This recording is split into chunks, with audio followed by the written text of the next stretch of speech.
Hello and welcome to another episode of The Global Dentist. Today we're going to be talking about dental licensure in the United States for dentists who have studied abroad and are international dentists. Hi, welcome again. We are super happy to be with you again with our interesting topic that is about licensing. Actually, I'm so excited to talk about it because I'm a little bit like kind of concerned, and also I want to be more aware of the licensing parts because in kind of 9 months I have to start working on that part. So I'm excited to share our information that we try to have the updated version, and let's start to talk about them. Okay. So, in order to get your dental license in the US, there are two main pathways. The first pathway is doing an advanced standing. What that means is going back to the third year of dental school here in the US. So, in the US, dental school is 4 years after you get a license, you get a bachelor's degree. So in those 4 years, you study specifically just dental sciences, and then after that, you become a dentist in the United States. Now, if you're coming from another country, one way is to do a program called Advanced Standing, which means you go back to the third year of dental school and you repeat year 3 and 4, which are basically the more clinical years. And then you graduate as a US-based dentist. What that does is that it gives you a US DDS or DMD degree. That means that at that point, there's no difference between you and somebody who started the dental school in the US from the beginning. And the other pathway that usually people can try to get their license is about different residencies. So for different residency, we have different types. Some of them they are like AGD, that after that you have some different states that you can work in, and we have other types of residencies. For most of them that they are like quota approved or they're degree based, then you can get your license after you're done. However, just doing those programs as like advanced standing or even doing residency is not enough to get your license. For getting your license, you have some requirement to get them. First of all, like if you go to different board websites, you can find their requirements. Most of them, when they start talking about them, is about having a degree or having like 2 years program in the US that is about like dentistry, which is like it can be advanced, it can be DDS programs, or also it can be specialties. And then the other part will be about the exam that you've taken. The first part that we want to talk about is about board IMBDE. That most of people when they're applying for the like dental school, they're gonna take that and they have it in their like CV. However, there are some people that they haven't done their board that they need to do their board before being like done and getting their license. Also, we have more exams for getting the license. Before, in the past, we had different exams to get your license that they had some practical parts and also they had some theoretical parts. But now they're trying to have kind of standards exam for most of the states. That's why they are taking an exam that is called ADEX. For ADEX, you're gonna take different parts that it has different kind of exam that in like in following we're gonna talk more about it, but before we had different kind like WREB, SRTA and other exams that mostly now they're kind of combined as they're trying the same thing that happened to MBD part 1 and MBD part 2. They are trying to have one exam for most of the states, which is really good because easier for people that they're not sure which state they want to go after their dental school. Yes.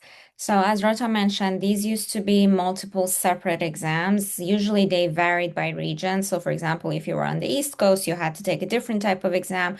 If you were on the West Coast, it would be a different type of exam. The first exam that everybody has to take, even the students who study here, is the IMBDE. Most schools, when you apply for the advanced standing or for specialty, they expect you to have already passed the IMBDE before you start your application. There are some schools, however, that do have conditional acceptance. And what that means is that you will get your acceptance, but in order to start the program, you have to show that you have passed the IMBD. So that gives you a little bit of an extra time. For example, if you have moved to the US and a timeline that's a little bit shorter and you're at the end of the application cycle, you really have to apply, but you still don't have enough time to take the IMBD as well. There are some schools who will give you a conditional acceptance, and then you will have 6 months, 9 months, whatever that may be, to pass the exam. Now, the ADEX exam comes after you graduate. So, usually, the dental students here in the US take it in their last year of dental school. If you're an international, that would be the same. If you're doing the advanced standing, you'll do it in the last year. If you're doing a specialty, you'll usually also do it in the last year. For international dentists, ADEX usually requires you to have at least completed 1 year of residency if you are going to take the ADEX. So even if you want to take it sooner, ADEX usually doesn't allow you to do so. So you have to be in your second year of residency at least to be able to take the ADEX. The ADEX used to be patient-based. Now it is a mannequin-based exam. It was very, very difficult when it was patient-based and much costlier than it is right now. Right now, it's about $2,500 to $3,000 to take the entire exam. That is if you don't fail any of the parts. Right now, the exam is 4 parts. So you have to take pros, endo, perio, and restorative. Restorative is usually the trickier side because it's a lot of different numbers. You have to be very precise in your measurements and things like that. So that is the part that some people usually struggle with. And if you fail, you can retake it, but there's a retake fee to that.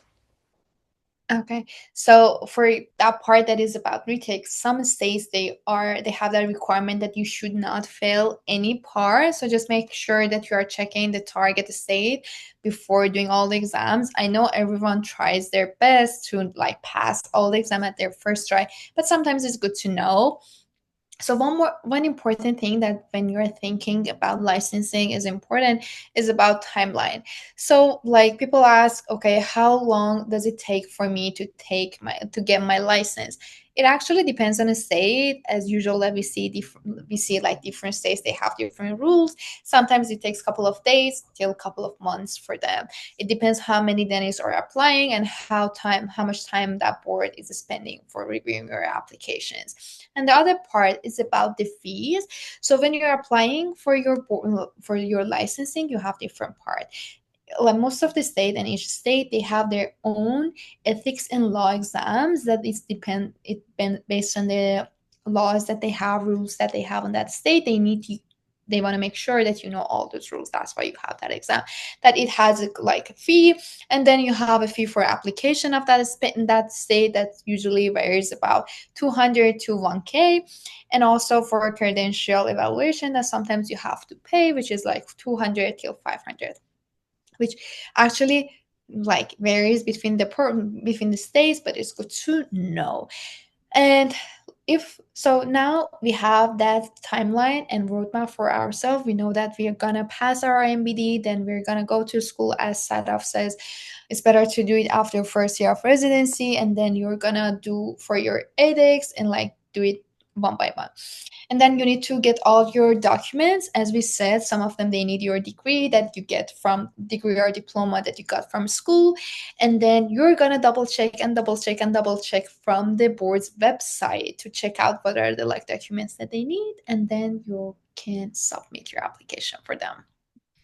The one thing that you really need to keep in mind for the US is that each state is really like a separate country. So they each have their own laws, their own pathways in order to get a license. So if you do have a specific states in mind, even before moving to the US, even before starting the application, make sure that you're checking the requirements of that state.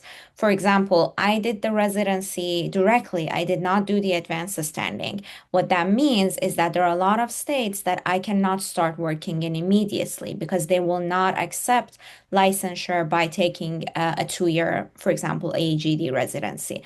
But there are other states who I can work in because they will accept that pathway. So depending on what your chosen pathway is, what's your chosen state, where you want to end up living, you have to make sure that you really, really, really review the requirements of that state and don't just rely on someone telling you that, hey, no, it's fine. I know this state will accept you.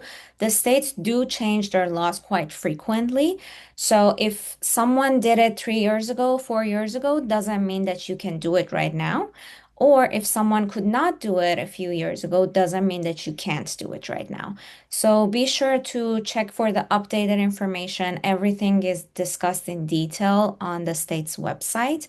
Sometimes they can be quite ambiguous. In that case, it could be good to email them for clarification or call them. You have to be very patient and persistent with that because they will take some time before they get back to you. But it's important to know what are the expectations of that state. For example, I did my residency in Connecticut. Even though I did my residency in Connecticut, I cannot directly get a dental license in Connecticut. One of the Connecticut's requirements is that I do another 3 year specialty program, or I work for a school in Connecticut for 3 years. So that is what Connecticut expects of me. If I wanted to move 2 hours south and work in New York, then I would have to do one additional year of GPR on top of the 2 year AEGD that I did. But if I go, let's say, further south and go to Virginia, I can immediately start working after only 1 year of residency. So as you can see, even state by state, doesn't matter how close these states are to each other, it can be very different in terms of requirements. I really love the way that you were like describing how different states are like different because sometimes even for me, I think okay, those two states are close to each other, so maybe their rules can be similar, but actually it's not. As you said, like literally 1 hour drive can change everything for you. And it's just for me it's kind of interesting and it's something that I always have my eye on because it's something that I might miss. That's so important that every state they're gonna change their rules, so we have to be careful. It's just something that I'm gonna tell myself to make sure that you're doing your homework and doing all those searches.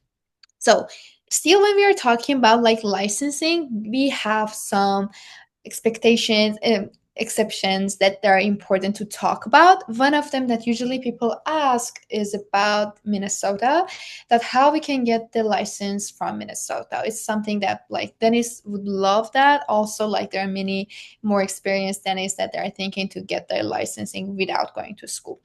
So, first of all, I'm going to have the disclaimer to talk about I've seen more than 95% of people getting rejected from this pathway. And I've seen some people that they could get their license, but they've done it like years ago, at least like 10, 15 years ago. So, it's not something that I'm going to tell you go and try, but it's just good to know because who knows what is going to happen in the future. So, for Minnesota, first of all, you're gonna get a limited license. If you go and check their website, they have all the requirements that they want from you. That and also they mention that is a case by case evaluation because it depends on your experiences, on the things that and the treatments that you've done. For example, all the feelings, they want a portfolio from you with all the like pros treatments that you've done, like restorations, everything. So you're gonna show them as well. And then for 3 years you're gonna work under supervision of another experienced dentist there. Usually they're gonna pay, but it depends on different clinics and offices. And then after that 3 years, you can convert to your full license and then you have to apply again. And even if you're done with those 3 years, it's not something that like 100% people tell you, okay, you're gonna accept. No, there are many people that they got rejected from having their whole like their complete licensing. So it's important to make sure before going through that pathway, just have it in your mind that the rejection rate is actually super high. Yeah, just like Minnesota, there are other states who do have some exceptional pathways for getting licensed, especially states who need more dentists in public settings and community clinics.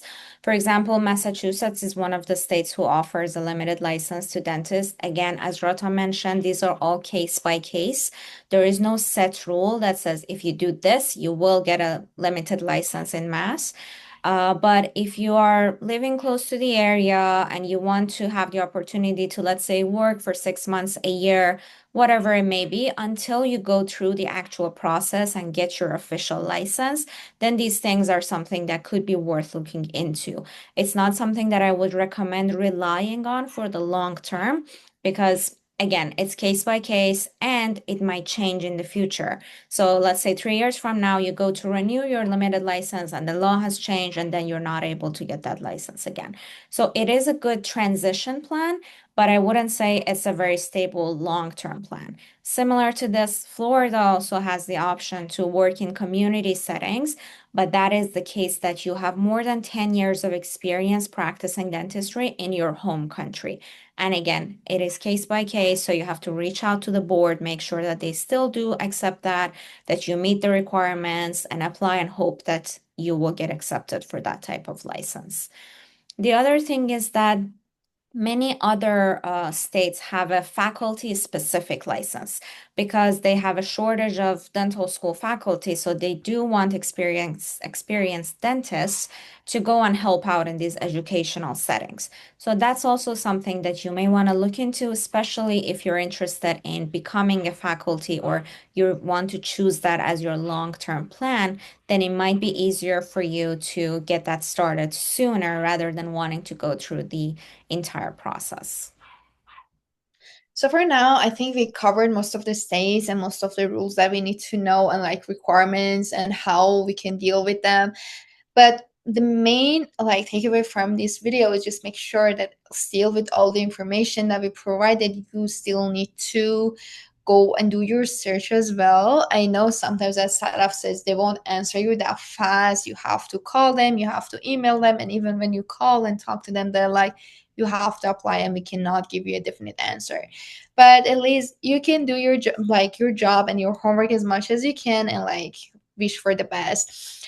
And for the other part, it's just always read about the requirements because sometimes they have a new part. Just double check everything. I know like ADEX is like covered by most of the states, but it's good to know if there are some small parts because even if you have all the requirements and if you are missing one, they might reject you and they might ask you to apply again, which is like a more fee. So for that reason, it's better to just make sure that you are not doing it.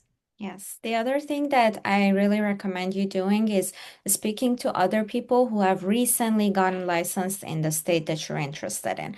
So reach out to people, see if you know someone, if you can find a connection in that state to help you out. One of the things that happened to a friend of mine a couple years ago was that she graduated, she did her 8X and everything.